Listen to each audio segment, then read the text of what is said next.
I wish आज के technical part में मैं जो भी बोलूंगा गलत बोलूंगा, मतलब जो भी दिखाऊंगा, जो भी बोलूंगा, मैं चाहता हूँ कि वो गलत निकले, क्योंकि इसी में ही मेरा भला है, हम सबका भला है। Now, why do I wish to get wrong? Let me show all of you first. So, कल के वीडियो जिसने भी देखा है, मैंने बोला था कि Bitcoin for a short term, like with few 1 hours candlestick, जो एक long term resistance line था, since April 1st, उसको cross तो कर लिया है, but we still need a heavy volume support, like we need to close a 1-day candlestick chart above this resistance line. At the same time, that 1-day candlestick has to be in green color. So far, what we can see, कल का जो green candle था, it was a huge candle. It was a huge engulfing candle. साथ ही साथ आज same वो rejection line है, reject होके एक रेड कैंडल सो फार फॉर्म हुआ है एंड स्टिल नाउ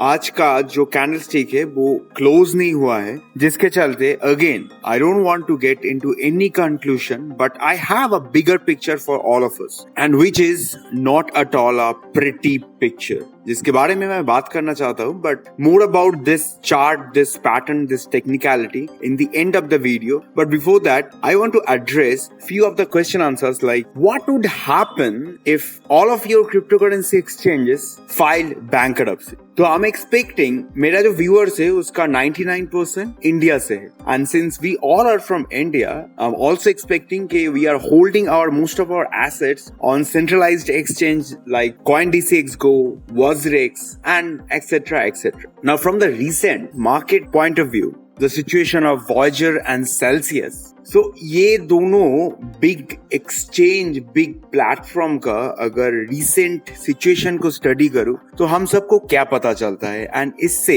हम सबको क्या सीख मिलता है. मतलब if one of your crypto currency exchanges like our CoinDCX Go और WazirX कभी भी, खुदा ना खास्ता ये कभी भी हो, अगर कभी भी ये लोग बैंक्रप्सी फाइल किया तो हम लोगों को क्या क्या करना पड़ेगा to save our own investment. So let's dive into in this topic. Then at the end, I'm going to show all of you the technicalities behind the market situation right now and also ये कितना bullish है और कितना bearish है. So let's get forward. But before that, this is Dave. Welcome back to BitBull. As always, like this video, subscribe this channel if you want to stay profitable, stay updated every single day, regardless of market movement. चाहे वो up हो या down हो, we will stay profitable. चाहे पैसों से नहीं तो knowledge से सही. And also be a part of our Twitter and Telegram handle where we post all the important technical updates whenever we need. So let's get rolling, guys.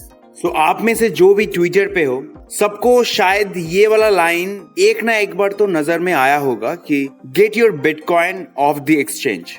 अगर आपका bitcoin centralised exchanges पे है, इसके मतलब वो आपके बिटकॉइन नहीं है. Like if it is not your private key, this is not your Bitcoin. So what is happening right now? Celsius का जो लॉयर है वो ओपनली क्लेम कर रहा है जो भी यूजर्स है लीगली कि it is not your bitcoins anymore. जितना भी यूजर्स है, इसका मतलब सेल्सियस का अभी 1.8 मिलियन यूजर्स है and the legal lawyer of Celsius, I mean, after they have signed a bankruptcy, Chapter 11, their legal lawyer is screaming to all the users that it is not your Bitcoin. Legally, it is not your Bitcoin. Now, why legally? हम लोग जब कहीं पे भी account open करते हैं, हम लोगों के पास उतना टाइम नहीं रहता है कि टर्म्स एंड कंडीशन सब कुछ चेक करके एक्सेप्ट करूं. We just click and just proceed. That's what we all do. That's what it's the human nature. And यही नेचर का फायदा उठाते हैं ये सारे के सारे कंपनीज. तो सेल्सियस का जो टर्म्स एंड कंडीशंस है, अगर आप अपना बिटकॉइन लेंड करते हो सेल्सियस पे, जिसके चलते सेल्सियस आपको मंथली एक पैसा पे करता है, तो आप अगर अपना बिटकॉइन सेल्सियस पे लेंड कर दिया, उसके बाद वो लोग उस बिटकॉइन को लेके कुछ भी करे, that is none of your business. That is what you have signed up for. Celsius bankrupt तो हो गया है. अगर ये बैंक्रप्सी केस सही नहीं हुआ, ये लोग अगर आपका पैसा, मतलब जितना भी यूजर्स है, सारे के पैसा अगर वापस ना भी करे, then there will not be any legal action on Celsius because you all have signed up for their terms and condition, which is once you lend your Bitcoin, it is none of your business, क्योंकि आप लोगों को महीने पे एक return मिलते रहेगा. आप अपना बिटकॉइन के बारे में भूल जाओ. मतलब अगर मार्केट में कुछ उल्टा सीधा हो गया, like right now what is happening in this market, Now, let me tell you some legal terms. As an users to some exchanges, हम लोगों का status क्या होता है? We are legal unsecured creditor. So इसका मतलब क्या है? कोई कंपनी या फिर कोई एक्सचेंज बैंक्रप्सी होता है, उस बैंक्रप्सी केस फाइलिंग करने के बाद जब केस चलता है वो तो 2 साल 3 साल तक चलता है. जैसे कि मार्टिन ग्रेक्स अभी भी वो बैंक्रप्सी का केस लड़ रहा है and so far they haven't recovered a single penny to that dollar. Hence उस एक्सचेंजेस के साइड से जितना भी यूजर्स है उस यूजर्स को अभी तक एक पैसा भी रिकवर नहीं हो पाया है. तो ये 2014 का बात है. 2022 में जो सेल्सियस एंड वॉयजर के साथ जो हो रहा है, जो होने वाला है सारे के सारे यूजर्स के साथ, जो 3.6 मिलियन इन टोटल यूजर्स है, वो सारे के सारे यूजर्स के साथ जो होने वाला है, in short, since all the users are called as general unsecured creditor, इसके चलते अगर ये बैंक्रप्सी का केस लंबा टाइम तक चला, देन सबसे पहले इन्वेस्टर्स, मतलब वो एक्सचेंज रेडी होने के टाइम पे जितने सारे इन्वेस्टर्स है, वो इन्वेस्टर्स, बैंक से जितना भी लोन लिया है वो सारे के सारे बैंक, एंड साथ ही साथ जितना भी टैक्स पे करना है गवर्नमेंट को, एंड एम्प्लॉयज के अगर कुछ पैसा बाकी है, ये सारे के सारे पैसा चुकाने के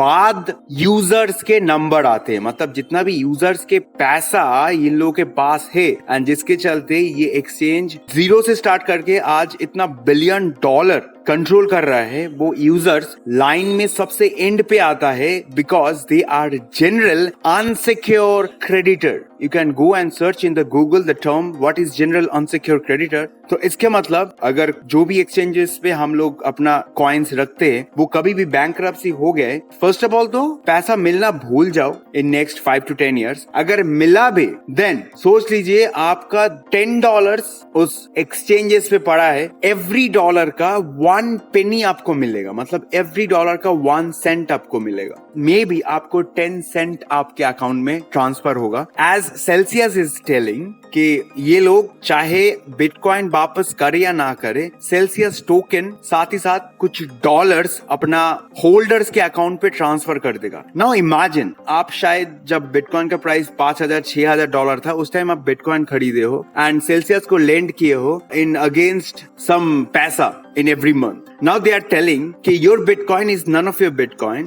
If we win the case, then मेरा कंपनी के जो शेयर्स है वो आप लोगों को मैं कुछ दे दूंगा, साथ ही साथ सेल्सियस का जो टोकन है वो मैं आप लोगों के अकाउंट पे ट्रांसफर कर दूंगा. Now what about the Bitcoin? जो बिटकॉइन को आप $5,000-6,000 पे खरीदे थे, उस बिटकॉइन का प्राइस आज 75% डाउन होने के बाद भी $19,000 $20,000 पे अटका हुआ है. Now they are just telling from out of nowhere it is not your Bitcoin, it's all gone. I will send you few of my company stocks and my company token instead of your Bitcoin. Will you be happy with this decision? So just focus on the one line. You are at the end of that queue. अगर आपके company bankrupt होता है, आपको पैसा सबसे and पे मिलेगा and पूरा पैसा तो छोड़ो, आपको पैसा मिलेगा या नहीं मिलेगा वो ही एक बड़ा सा क्वेश्चन मार्क है. So that is what is going to happen with 3.6 to 4 million users of Voyager and Celsius, and I hope कि इससे हम सबको कुछ सीख मिले and just transfer your Bitcoin. If you are holding Bitcoin, then transfer your Bitcoin to some decentralized exchange, some cold storage. चाहे जितना ही transfer fees लगे या ना लगे, at least you can be dead sure कि ये आपका ही बिटकॉइन है, ये मेरा ही बिटकॉइन है, किसी का इस पे कोई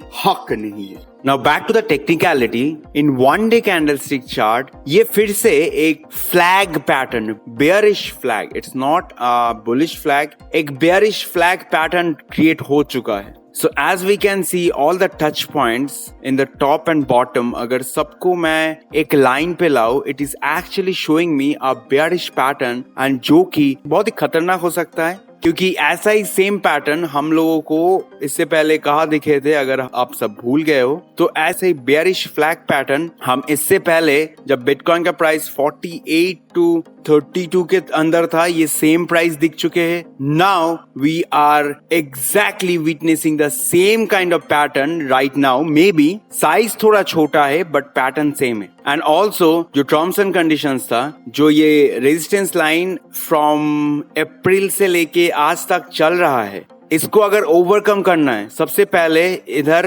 2 से 3 एक बिग वॉल्यूम में ग्रीन कैंडल्स चाहिए. जैसे कि कल मैंने ट्विटर पे अपडेट किया था कि it's time to shift the gear. It means मैं अपना जो भी लॉन्ग था उसको बुक करके मैंने शॉर्ट फिर से ओपन किया है। Now the short is in profit, but मन से बोलूं मैं नहीं चाहता हूं कि बिटकॉइन इससे नीचे जाए। So that's it from my side, guys. Thank you for watching. बहुत जल्दी मिलते हैं नेक्स्ट अपडेट के साथ. Till then, take care. Dave signing off.